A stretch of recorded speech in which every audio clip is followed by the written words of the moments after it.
చివరి క్వశ్చన్, అయ్యప్ప పవిత్రమైన మాల వేసినటువంటి వ్యక్తి ఇది బొట్టు తీసుకొని దర్గాకి వెళ్ళాడు మరి ఈ మధ్యకాలంలో.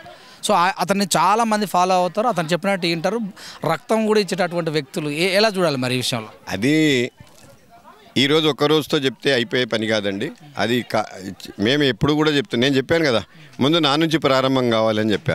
మీ అన్నిటికీ ఆన్సర్ అది ఒకటే ఉంటుంది మీకు. ఇప్పుడు నాకు తెలుసు అది ఏంటి అనేది. నేను సమాజానికి నాకు చెప్పాల్సిన అవసరం లేదు. నేను చెప్తున్నా నా శిష్య బృందం ఎలా ఉండాలి, ఎలా పోవాలి, ఎలా రావాలి అనేది మేము చెప్పాము. అది మేము వాళ్ళకి చెప్పాల్సిన అవసరం లేదు. ఇప్పుడు వాళ్ళకి నేను మున్పటి నుంచి కూడా అది చెప్పాము మేము. అది లేదు అని చెప్తే అది ఉంది అని అన్నారు. ఇప్పుడు జనం స్వయం రామ్ చరణ్ దర్గాకి వెళ్ళి బొట్టు తీసేసాడు. అసలు ఎంతో పవిత్రంగా బొట్టు వాడతాం, ఎంతో పవిత్రంగా బొట్టు పెట్టుకుంటాం. మరి అలాంటి వ్యక్తి దర్గాకి వెళ్తున్నప్పుడు బొట్టు తీసేసి అంటే దేవుళ్ళు మొత్తం ఒకటే అని చెప్తున్నాం మనమే. మళ్ళా అది ఆ కార్యక్రమం మీద మీరు ఎంతోమందిని చూసిండొచ్చు, మీరు ఎంతోమందిని ఇంటర్వ్యూ కూడా మీరు చేసిండొచ్చు. ఏమేమి సమాధానం వచ్చిందో మీకు తెలిసిండొచ్చు. అదే సమాధానం నాది కూడా ఉంటుందండి. ఎందుకంటే వాళ్ళకి ఏం చెప్తారు? తప్పండి, అది ఏది చేసినా తప్పు. ఆచార ప్రకారంగా మనం ఏది చేస్తున్నామంటే ఒక పద్ధతి చూసాం.